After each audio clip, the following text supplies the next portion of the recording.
Hi there, my name is Robin and welcome back to the channel. Today I want to talk about Hawkmoon, the History of the Runestaff by Michael Moorcock. It's always a joy for me when I get to read another Michael Moorcock series. I only have a few left, so I'm trying to ration these and spread them out over the course of the next couple of years as a little something to look forward to every now and then. In this case, we have the History of the Runestaff, which is a quartet of novels focused on the eternal champion incarnation known as Dorian Hawkmoon. There's actually 7 novels that feature Hawkmoon as the main character, but the History of the Runestaff only covers the first 4. The other 3 actually are their own distinct series, and they're even listed under another name, the Chronicles of Conch Brass. Not sure why. Maybe Conch Brass is another incarnation of the Eternal Champion. Who knows? Maybe that's the case. But either way, I want to talk about the History of the Runestaff, which features Hawkmoon, and that's the first 4 novels with him. I've read all 7. I've actually read all 7 of the Hawkmoon novels at this point, and I can say at this point, in hindsight, that the Hawkmoon novels are basically essential reading of the Eternal Champion saga.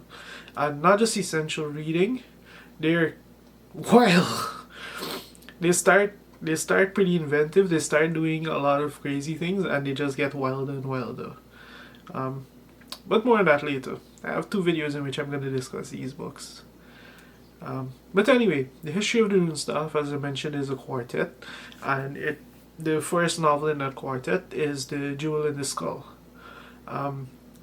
This is actually our introduction to a fairly ominous world within Michael Moorcock's multiverse.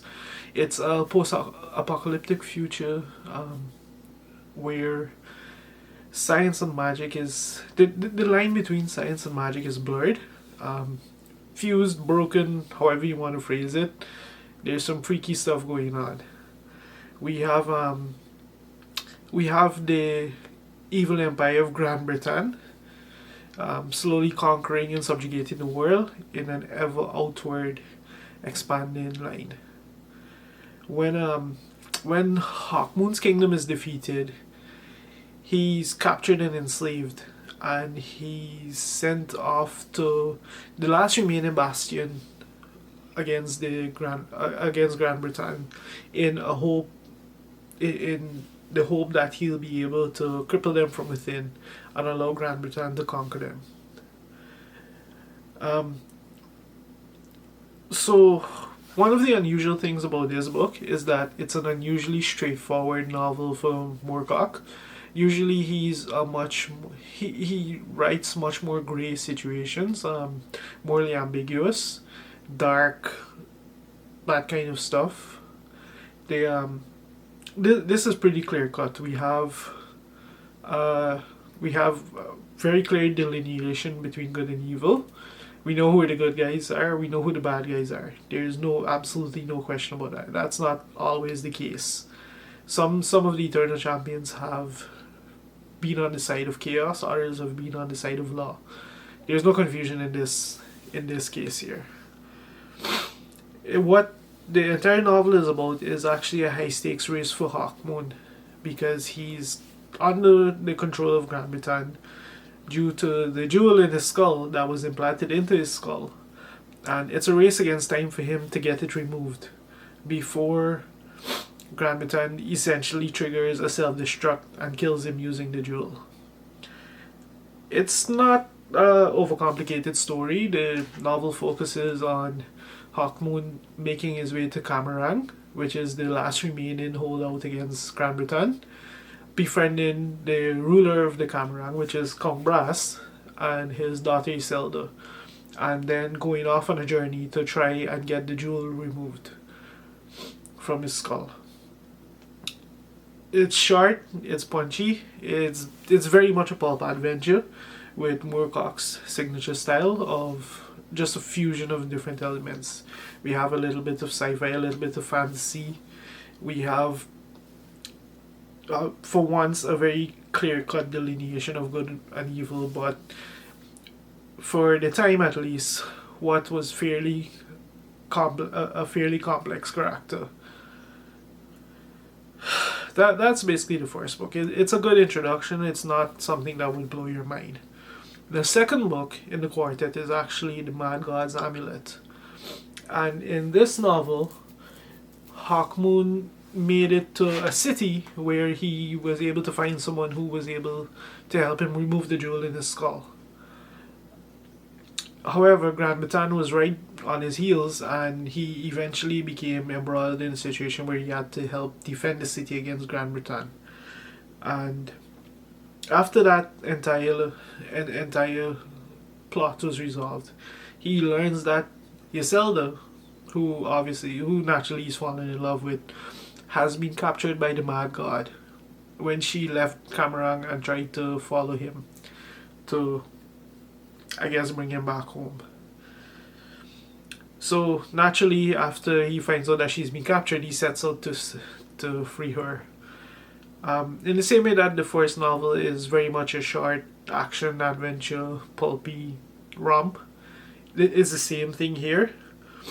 The difference is that it does start to contain some subplots and some elements that will feature later on in the novel. At the end of the day, this series is very much about the Runestaff and the influence it's going to have on this particular series of events. And we begin to see shades of that here in this second novel of the quartet. Straightforward, fun, everything you like about Moorcock, it's on display in this novel. The third in the quartet is actually The Sword of the Dawn.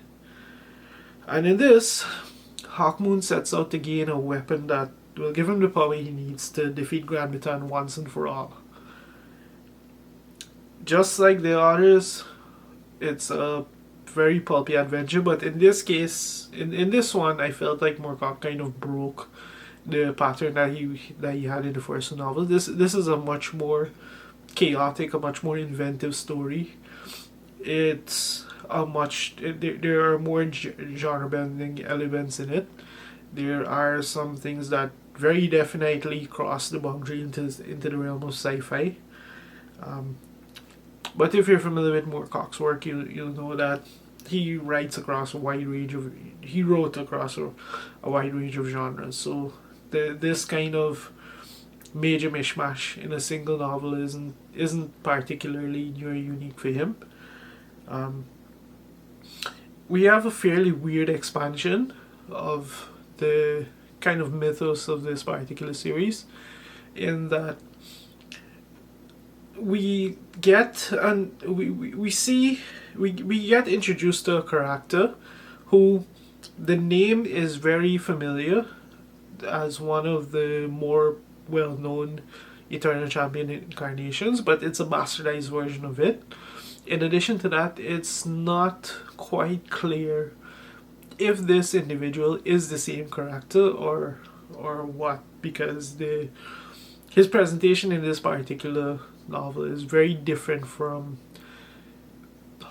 how he is in his core series. The name matches. The name is very definitely a big shout out.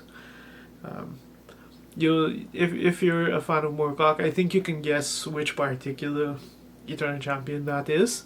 It's one that tends to crop up a lot, right behind Elric and Coram, probably the third most mentioned one. But yeah, like this particular novel is much more zany than the other two. I think I actually liked it a bit more, and it definitely hooked me big time going into the final book of the quartet, which was the Runestaff. And this is pretty much the eponymous book of the quartet. It's the big grand epic finale between Grand Bataan and Hawkmoon. It's very much a big clash, a meeting of the minds, a meeting of the fates, a meeting of the ideologies. Everything you like about Moorcock, essentially. Um, and this novel, if the other two were more, if the ones previously were more sword and sorcery, sci-fi, this one is very much an epic fantasy story, with in terms of the major elements of it. It is also still very much a cross-genre novel. Like, there's so much packed into this, so many ideas, so many concepts, so many different elements, that it just has a lot going on. Plus, it's a major finale where some pretty wild stuff happens to the characters that we've been introduced to so far. Um, Even with a fair idea of how you would expect the series to turn out, given Moorcock's style, he still manages to keep you on your toes and keep you hooked right up until the very end. We do get the big payoff of the Runestaff and its place in and its role in these events, and ultimately how everything pans out. Yeah, that's pretty much a short overview of the four novels in this quartet. Overall, discussing this series as a whole, I think this is I have to say that this is a series that started a bit bland by Moorcock standards. The first novels are not among his better stuff, even though it did have some pretty good ideas. I'm particularly fond of his presentation of Grand Britain as not necessarily one of the greatest and most wonderful countries on the face of the earth. But it quickly becomes signature Moorcock in terms of the absolute fusion of different genres and elements and things that he does. There's so much packed into these four novels, so much going on, so much creativity, so much innovation, so much imagination, that I think once you're a fan of his work, I can easily see this being among one of your favorite series from him. At the end of the day, it is still very much sword and sorcery. It will follow very standard, well, quote unquote standard storylines,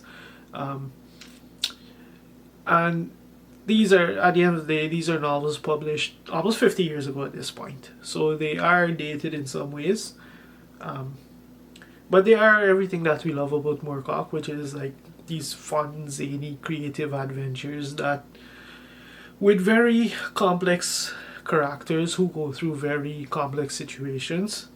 And the way they deal with it, they're not as basic or bland as a lot of other fantasy at the time was. It's very much character driven, character focused, and not necessarily good stuff.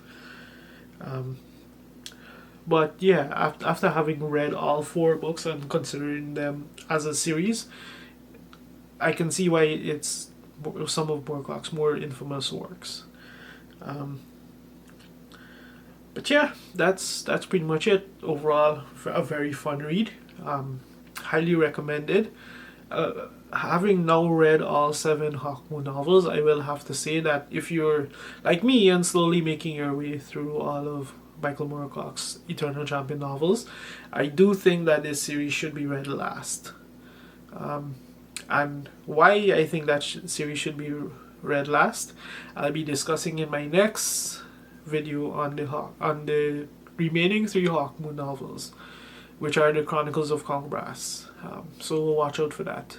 If you've made it this far, thank you very much for watching, and let me know what you think about all of this in the comments.